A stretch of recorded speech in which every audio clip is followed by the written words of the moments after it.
Hi all, it's Sarah, and it is time for the Romance Monthly Update. I did skip September. September was exhausting. Not for some great reasons, well, at least not for writing reasons, but we'll talk about that. This is the update. Here's what's going on in Sarah's Romancelandia. The big news is Citation Needed is taking me much longer than I anticipated it would.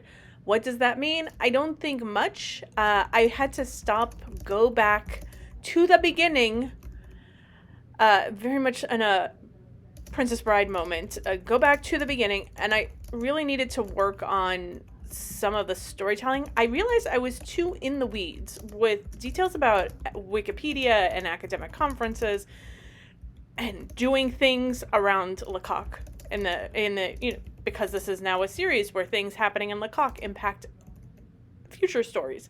So I went back and I stripped a lot of that out and focused more on Penny and her feelings and their struggles, and thought about where I might increase the tension and the romance buildup in ways that make sense for this book. Like, she is a wheelchair user, so is there a moment where she has to be in his arms in this second chance half of their story? I don't know. I'm not telling you. That's a spoiler.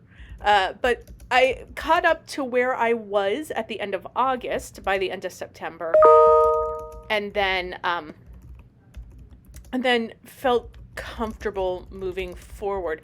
But I have not done that yet. I have not actually been moving forward, just because some other things happened. What other things have been going on? I don't know if you were part of Stuff Your E-Reader Day or Stuff Your Kindle Day, as some people called it, but Modern Persuasion was, and a lot of people found the book because of that. And then a bunch of people found their way to the other books in the series. And I'm so happy to have some new people discover this book. The reviews on Amazon for Modern Persuasion are now at 111. That means in the past week, I think there have been 12 new reviews or ratings.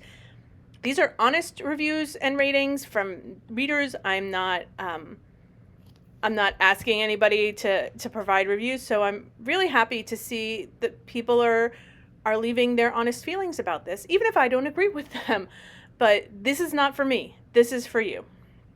This is not to stroke my ego. This is to make sure that you're getting the book you want and the other readers tell you what to expect. So I'm very happy to be past the 100 mark. And if you haven't reviewed or even rated Modern Persuasion and read it, please go to Amazon, give it a rating based on how you felt it should be ranked. There's no expectation of 5-star reviews. 5-star reviews, I have to love a book. I have to want this book in my life forever for it to get a 5-star review. So I get it when people don't leave me tons of 5-star reviews, even when they say they enjoy the book. But that's me. So if you haven't left a ranking or a review for Modern Persuasion yet, please do. If you did not get Modern Persuasion during that week, because there were 5 days where it was available for free, I got you. There will be other opportunities coming up. Like in December, there's a possibility that this will be done again, and I'm trying to decide what book I put up if it happens in December. It's happening in December. It's not a secret. That's the next blast for the romance books to be stuffed on your e-reader. So the question is, do I do Modern Persuasion again and hope to get a whole new group of readers, or I do something further in the series like Pride, Prejudice, and Pledging, because that just got a huge rewrite and I would love to give it to some people, or do we do Unraveling Carrie Woodhouse, because it could use more attention. It's a fun book for knitters. So I have to decide. If you're on my newsletter, there's a poll. If you are on Patreon, there will be a poll to help me decide what should be free on the next Stuff Your E-Reader Day in December. Then this past weekend, when I'm recording this, I was at a Stitch Fest, which was an interesting experience. 1, yes, I did buy yarn. 2, yes, I did make a friend with a yarn creator. And yes, I did sell some books. It was a quiet event. It was just nice to hang out with crafty people again and not be exhausted. Like, here we are. It's been a year since my hysterectomy, my surgery, that has kept my energy, like, as low as it's ever been, but then suddenly higher than it's been in a long time. And to be able to sit and do an event and not come home and be totally exhausted was so invigorating for me. It really, between that and the Stuff Your E-Reader Day and the numbers, having my strongest month yet this year, it was the boost to my energy that I needed. So I made some friends. I did sell. 2 people came in and bought all 5 books in the series. I was so excited to meet these people. And of course I bought yarn. And I am already knitting something with it. Don't judge me. I love yarn. I haven't been as focused on the Patreon as I would have liked to have been in the past few months. Mostly because I'm dealing with energy management. I only have so much time of the day, and this is where my energy has to go. And in September, I always have to remember that that my energy needs to go to the library and the work that has to be done for the beginning of the semester. One other thing about the Stitch Fest. This is the second year it happened. Last year, I had been in surgery recovery when it had happened, and I had been disappointed to not be able to participate. And here it is. It's been, over a year since Unraveling Carrie Woodhouse came out, and people really wanted to talk about it. There weren't a ton of people at the event, but those who came were happy to talk with me and get to talk about the books a little. So I really liked meeting more people and more readers, especially locally, where so many people have seen my books over and over again at events, and I'm trying to branch out over the next year. But that's a different conversation.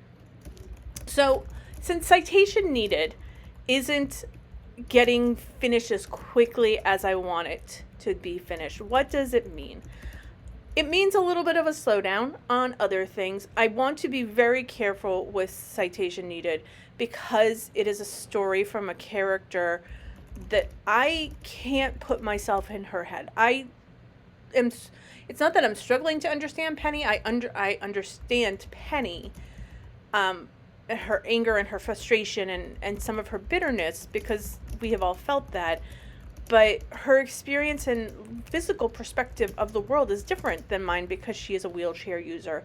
And I want to be very careful and fair with my representation, that I am at least speaking to somebody's experience. So I am going to be very careful with how many people get to read this ahead of time and their points of view and information they can share with me. I've decided, even though my plan for National Novel Writing Month next month was to write the final book in this series, Tilney's Haunted Farm, I'm rolling back that plan, and I'm going to write a fantasy book that I thought I would write in July and then didn't because other things became a priority. And I might change the entire plot of Tilney's Haunted Farm because I kind of... So it's another Northanger Abbey, and if you've ever read Northanger Abbey, it's really about fangirls. And the reason it worked so well for Love from Northanger Park's Katie is because it deals with the expectations we have in our head that media, and in the case of the original book, Gothic novels, the way they create this little idea of something in our heads, and we seek that confirmation bias of it. And then we don't know the reality of a situation. So in the original, Katie Morland meets a really hot guy at an event that she's at, and he invites her to his house, and she has heard little bits and pieces of his life and interpreted things to think she's in a Gothic novel, and there's a haunting, and his mother was murdered. And it's like, no, she died. It was tragic, and my father is an asshole, but he didn't murder my mother. And she's sent packing. So this idea of poorly interpreting things around you. And when Christy and I came up with the idea for this book originally, it felt like it was such a natural match for the haunting community, because you can lean back into like this this sense of the true believers and the skeptics within the haunting bubble. The true believers will see, and there'll be confirmation bias, but what if it's fake? What if it's purposeful, and someone is creating this environment, and in order to make you think this is an authentic haunting? And I love this idea. What if I did a dating reality show? And please talk me out of this, because I just read a book that was not a Pride and Prejudice modernization, but Pride and Prejudice inspired fake dating show setup. And if you've read Eligible, which is on our book list for the book club, it deals with the after effects of a dating show for the Bingley character. But it's now stuck in my head because these two books have dealt with it and done it so well. But I don't watch dating reality television. That's not my reality TV of choice. But maybe I could. The Pride and Prejudice plot really works for a dating reality show. But with the haunted, the Tilney, the Northanger Abbey, that could really work for a dating show where someone legitimately goes on a dating show to find love and is surrounded by all these people who are totally just performative. I think that going from one location to another for a more intimate setting leans into a dating show. Like, I just have to start watching a few dating shows to see how these work. I have watched dating reality shows in the past, but it's been a decade since I watched any of them, and I liked the trashiest of them, like The Flavor of Love, Rock of Love, the VH1 trashy ones. I loved those. So I don't know, which is fine given that I'm taking time. Will we get a haunted something? Of course we're going to get a haunted something. I write fantasy. There are ghosts in my fantasy universe. There are shades and ghosts. There is a romance subplot. It's going to happen. The shades and the ghosts have a purpose. So yes, there is a haunted farm in that universe. But do I have to so overtly connect them? I don't know. So basically, I have time and I need to think about it. And I really think I want to do this Northanger Abbey dating show plot rather than Pride and Prejudice. And it seems just so far more interesting than the Haunting Farms. And I really do think romance readers would appreciate a dating show, reality show plot rather than hauntings. I just think it would create a better opportunity for romance.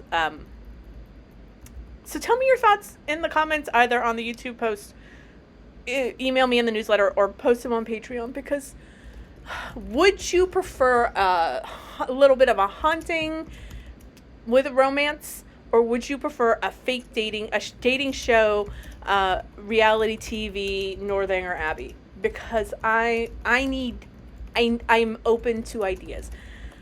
Just because I think I could write the dating show one super quickly, and maybe Citation needed and it ends the series. Modern Persuasion started it, Citation needed ends it. Okay, you do realize I am talking myself through these decisions as you listen to me for this video. I'm going to stop here. Can you tell my head is just in a very energetic space, and I'm really excited about it. And energized to work again, which is typically where I am come October. So have a great month. I will talk to you in our November update. That'll probably be short because it'll be National Novel Writing Month, and a video means I'm not writing. But there will be lots of shorts, I think, to go with it. So have a great month. I'll talk to you later. If you're watching this on YouTube, give it a thumbs up because you like it. Give it a thumbs down if you don't. Subscribe to the channel. I do at least do one monthly video about updates, sometimes a little more.